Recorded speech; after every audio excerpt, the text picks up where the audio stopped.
Greetings and peace. I would like to do today's presentation on American Indian Freemasonry by Arthur C. Parker. May he rest in peace. I dedicate this to him and to the memory of all of the indigenous beings on this earth. Now, in this talk, basically you explore Masonic-like traditions which existed in the rites and ceremonies of the indigenous peoples way before 1717. Now, many people in the Masonic community get it twisted that Freemasonry was founded in 1717 in England by the white man. But keep in mind these traditions and values and spirituality have existed thousands of years across many different groups and beings across the globe, whether in the East or the indigenous of the West. And one point of colonization was to remove a lot of these teachings because those people transmitted their traditions orally. Some of it was not written down. So Arthur C. Parker is one of those people who details these traditions and the legend of these different beings, right? And I'm truly honored to cover American Indian Freemasonry, which is often overlooked in the Masonic world. And myself currently, I'm resigned in good standing and have moved on with my life peacefully, but I will still give credit to this teaching. And I also belonged to the ancient accepted Scottish Rite of the Northern Masonic jurisdiction, just like how Arthur C. Parker did with the Valley of Buffalo. I was in Philadelphia. So I represent myself only, and I hope you enjoy this talk on Arthur C. Parker's American Indian Freemasonry. Just a quick disclaimer that this is for education, information, nonprofit, and entertainment purposes only, dedicated to all indigenous peoples of the world, and myself sharing that ancestry too. The teachings of American Indian Freemasonry discusses the presence of Masonic-like traditions among Native American tribes, particularly the Iroquois, as it's explored by Arthur C. Parker.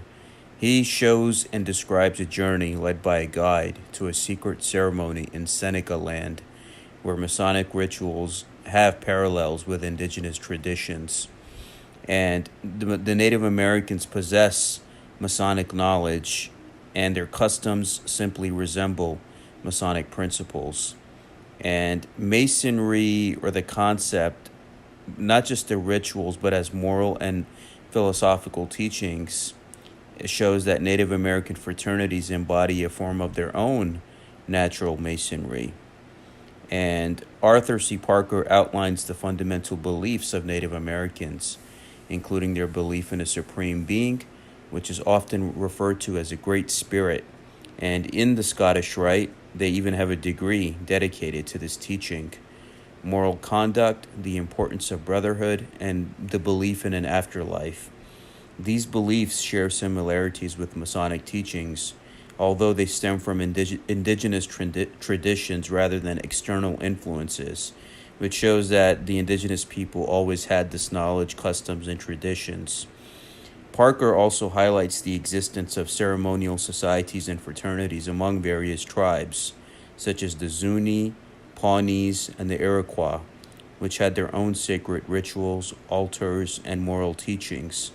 While Native Americans did not share the same legends as Freemasons, they had secret societies and sacred words, creating a parallel between their traditions and Masonic practices. And the Iroquois' religious narrative, for example, speaks of a dualistic creation myth involving good-minded and bad-minded figures, symbolizing the struggle between good and evil. The religious teachings are highlighted in the virtues such as loyalty, fortitude, fraternity, and gratitude. The tribes had a clear sense of accountability, where sins committed were seen as actions with inevitable consequences, not something that could be forgiven or erased. Now, even if you look at the Iroquois' architectural and artistic achievements, it shows that these beings were responsible for these creations, showcasing their skill in craftsmanship, especially in the balance and symmetry of objects that they made from natural materials like stone and bone. And these beings, they were absolutely amazing, And it's so unfortunate what colonization did to them. And thankfully, we were able to discuss them today and to preserve that knowledge. Arthur C. Parker talks about his membership with the Consistory, or the Valley of Buffalo, and he talks about its establishment in 1919 and how it's associated with many Native American individuals who were a part of that area, especially in upstate New York. It is located in Buffalo and holds a significant collection of Indian artifacts.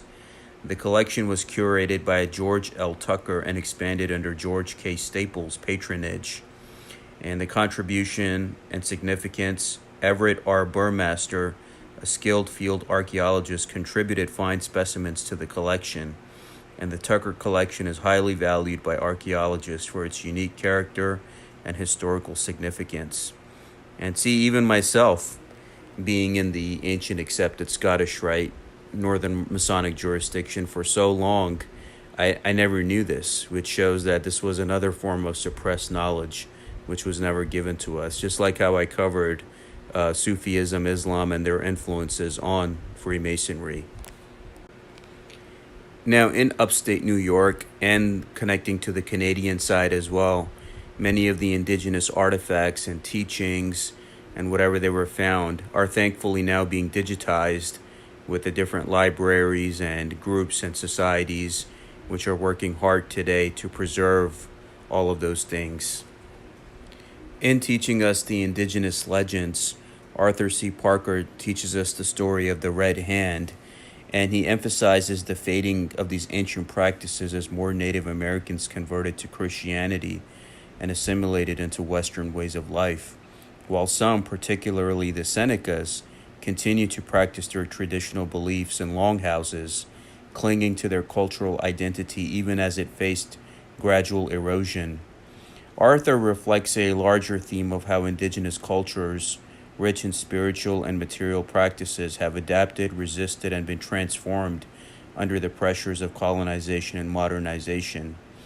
And basically, with the story of the Red Hand, it shows a mystical initiation, the legend of the Red Hand, which Arthur talks about, a revered leader among the Native American people, particularly the Seneca. The legend describes how Red Hand, also called Ho Ya Di Wa Do, meaning blameless, was deeply respected for his wisdom, kindness, and mysterious knowledge. His connection with nature and animals made him beloved by all creatures, as well as the children, elders, and warriors of his people. The story takes a turn when Red Hand is fatally injured during a war expedition. A poisoned arrow strikes him, and after being scalped by the enemy, his life appears lost. However, the animals and plants, his quote-unquote brothers in nature, come together to save him. They each offer the tips of their hearts and a spark from their brains, signifying their deep respect and willingness to sacrifice for Red Hand. The Dew Eagle, a mystical creature, retrieves Red Hand's scalp, reviving it with the dew it carries. With their combined life essence, they revive Red Hand. Arthur also touches on the ritualistic aspects of Red Hand's revival, which is also reflected in the Masonic resurrection, with the ancient guardians of the mystic potents chanting and performing sacred rites. This moment represents the mystical bond between man and nature, as well as the deeper spiritual traditions within the tribe. Red Hand is ultimately resurrected by the strong grip of a bear, right, in comparison to the Masonic lion grip, a significant moment that suggests a symbolic rebirth. Now, this story of Red Hand emphasizes the idea of brotherhood, sacrifice, and the mystical connection that the Seneca people believed existed between humans and the natural world. And the final imagery of darkness, waterfalls, and the sounds of the forest further encapsulates the otherworldly and sacred atmosphere surrounding this legend. Now, in this teaching, Red Hand, the leader, undergoes a spiritual trial where he is questioned by a voice from the darkness. This ritual appears to be a part of his initiation or a test of his worthiness to hold great power. The questions he is asked are designed to assess his purity, loyalty, and willingness to commit to the responsibilities and sacrifices that come with the mystical power he is about to receive. The voice asks if he has cleansed himself and basically has removed all of the dirt, guilt, and impurity from his heart and being. And has he cleansed himself? Whether he harbors ill will towards any creature, and if he will remain chaste and valorous. Each question reflects the moral and ethical standards expected of a leader in this sacred context. Red Hand affirms that he has no ill will and vows to uphold the secret of the power for his chosen company, even at the cost of death or torture. Right? It's like even in the Masonic tradition, they tell you that each being has a claim upon your kind offices. The final vow is that he will never reveal the secret power except at the moment of his death. This emphasizes the sacredness and weight of the knowledge he's being entrusted with. And the Red Hand's symbolic death hour will be revealed to him, and he will be allowed to choose his successor, a significant privilege. And at the end of his journey, he's promised a reward for his faith and obedience. Now, when he takes this vow, there is a mystical moment as the winds rush and the sounds of creatures hurry by, symbolizing the presence of the supernatural. The song, a central part of this ritual, is renewed, and a winged light appears, guiding Red Hand onwards. The imagery of darkness, shadows, and a call to follow me from the whippoorwill and the waterfall reinforces the mystical and otherworldly nature of the journey Red Hand must continue. Now, this teaching conveys themes of loyalty, secrecy, trust, and the ultimate sacrifice for the greater good, all of which are central to the sacred rituals and beliefs of Red Hand's people. And Red Hand's mystical journey, which symbolizes both spiritual and physical challenges, shows those parallel comparisons in indigenous teachings. He descends into an abyss, feeling the spray of a waterfall, then ascends a mountain where dawn breaks, a sign of new beginnings. On the mountain summit, he finds an altar with a wild maize plant at its center, where the mystic potence, a powerful life-restoring force, is kept. Red Hand is instructed by a voice to slash into the maize plant stalk, and blood flows from the wound. When he applies the mystic potence to the wound, it heals immediately. This act reinforces the sacred nature of the potence, which holds the power of life and healing for Red Hand's people. The voice then entrusts him with the responsibility to guard this power, linking the survival of his people with its preservation. He is commanded to found an order that will preserve the sacred knowledge, emphasizing the interconnectedness of all living things. Then Red Hand's journey, what Red Hand does is he shifts and talks about a description of an ancient order that has been established for centuries. The order reenacts the story of Red Hand and the brother friends who sacrificed their lives. Ritual involving bird calls, sacred chants, and ceremonial foods, like maize soup, create a deep spiritual atmosphere. The ceremony lasts through the night from total darkness until dawn, symbolizing a journey from ignorance to enlightenment. As dawn approaches, all of the people that were partaking in this feast and the lodge is closed. The participants carry with them the sacred bundles that hold the Niga Niga'a, symbolizing the preservation of the mysteries. The night has ended, but the memory of the ritual and the sounds of the forest, birds, and water will remain imprinted in the minds of the participants for days. And it shows even in the modern day, Arthur talks about a group of Masons from Buffalo who have been initiated into the rites of the Senecas. This group, led by a bronze-skinned guide, had been adapted into the Seneca tribe, suggesting that the rituals and mysteries of the Seneca people hold parallels with Freemasonry and ancient legends like that of Osiris in terms of the death, rebirth of Red Hand. The secrets of these rites remain hidden, with only a glimpse revealed to the readers, and it shows the sacredness and mystery of the tradition. This name, Ga-wa-so-wa-ne, is the indigenous name of Arthur C. Parker, who dedicates this teaching to his Masonic friends, right? And Gajis wa Hodoin Ja Si and Hoskui Sa'an, who have been instrumental in guiding the author's journey in the Masonic path for Arthur C. Parker. These friends have played a significant role in providing light in Masonry and have exemplified brotherly love and affection, showcasing the power of the Masonic bond to many. The dedication expresses gratitude for the guidance received, emphasizing the importance of unity and support within the Masonic community. Ga Wa So Wa Ne acknowledges the potency of the Masonic tie, highlighting the impact of friendship and support in the Masonic journey. This dedication serves as a tribute to the enduring friendships and shared values that enrich the Masonic experience for all involved. And yeah, there is some truth to that. I mean, even myself, even though I have resigned and moved on with my life in good standing and honorably, there are still at least 2 or 3 good friends that I have made for life, and I'm grateful for that. Speculative Masonry intertwines with religion, emphasizing the duty and happiness derived from paying rational homage to the deity. It leads individuals to revere and admire the divine creator through contemplation of the magnificent works of creation. Various cultures share common original ideas of existence and laws governing all created things, showcasing similarities in religious beliefs.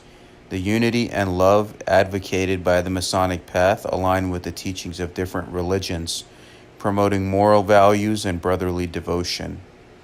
And in this teaching, Arthur C. Parker also gives quotes from Samuel Cole, Red Jacket, and Westrop, which highlight the reverence for the divine creator and the importance of unity and gratitude in religious practices. And the universal principles, right, between the speculative and religion underscores the universal principles of morality and spirituality that transcend cultural boundaries. Arthur C. Parker in this teaching talks about the Freemasons' visit to the Senecas' Thanksgiving celebration, where a group of them, including the commander-in-chief of the Buffalo Consistory of their valley and 3 members of the AASR, visited the Senecas during their Thanksgiving celebration. And their Senecas, who are the part of the Iroquois Confederacy, held a 9-day celebration during midwinter, expressing gratitude to the Great Spirit. Various fraternities and ceremonial associations participated in the celebration, with some groups conducting sessions and public exhibitions. Now, one particular group worked in secrecy, only admitted individuals who were purified and loyal. Now, this was the initiation that he describes with a tall, bronze-skinned guide who guided them into the mysteries. Now, you have the cultural intersection where you show like how all of these different cultures and people were able to come together. The initiation ritual in the Masonic Lodge is a sacred and symbolic ceremony, and it marks the beginning of a candidate's journey into Freemasonry. During the initiation, the candidate undergoes a series of symbolic actions, and these actions represent moral lessons and principles about Freemasonry. And the ritual typically involves the candidate being blindfolded, symbolizing the darkness of ignorance. And the candidate is guided through experiences that lead to enlightenment and understanding. Freemasonry has sparked curiosity across various cultures, leading to questions about its presence and practices in different societies. Explorers and ethnologists returning from remote regions are often asked about Freemasonry, indicating a widespread interest beyond Masonic circles. The connection between mystical orders promoting morality and brotherly devotion in different cultures raises intriguing possibilities of undiscovered Masonic practices. Rumors of Masonic lodges among Native American tribes hint at potential influences in unknown parts of the world, adding to the mystery surrounding Freemasonry's reach. And of course, the universal fascination, the quest to uncover similarities and differences in Masonic traditions worldwide, reflects a deep fascination with the universal aspects of this teaching. Extraliminal Masonry raises questions about the origins and practices of Masons outside recognized jurisdictions. The essence of Freemasonry is questioned: is it solely a ritualistic practice or a moral and philosophical teaching expressed in various forms? Emphasis is placed on the moral teachings of Freemasonry being essential regardless of specific rituals or traditions followed. Now, Arthur C. Parker describes how one must be virtuous and be surrounded with community, brotherhood, the virtues of being upright with a good moral character and background, and something which he describes that pre-existed within Native American and indigenous cultures and tribes, right? It's like even what he describes as the unknown bronze-skinned guide who was initiating the other Masons into mysteries, which shows that these mysteries and orders and initiatic rites were existing on this earth way before the white man's claim of the 1717 Masonry. So it all goes back to the indigenous, including the Sufis and the mystics of China and the Near East. That's why all of these places were colonized, right? To sometimes erase their traditions or to steal their traditions and to claim it as their own.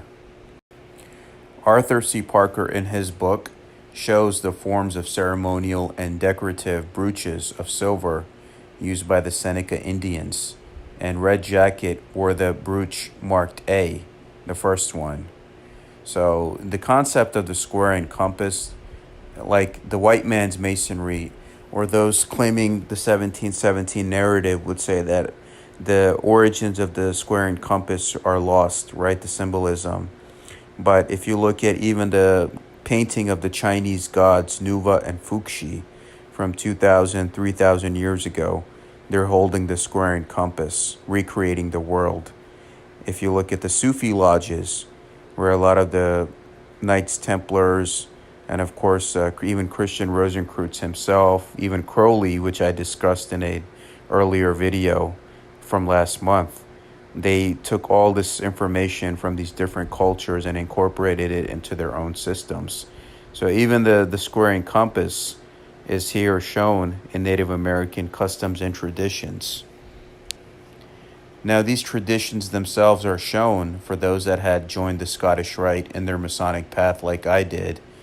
We were shown these teachings in the 24th degree of the Scottish Rite, which was the Brother of the Forest. And it talks about these exact mysteries that Arthur C. Parker talks about in this teaching as well. And many people don't know that there's even an Indian degree team which goes around showcasing their teachings and traditions as well. I hope you were able to benefit from this.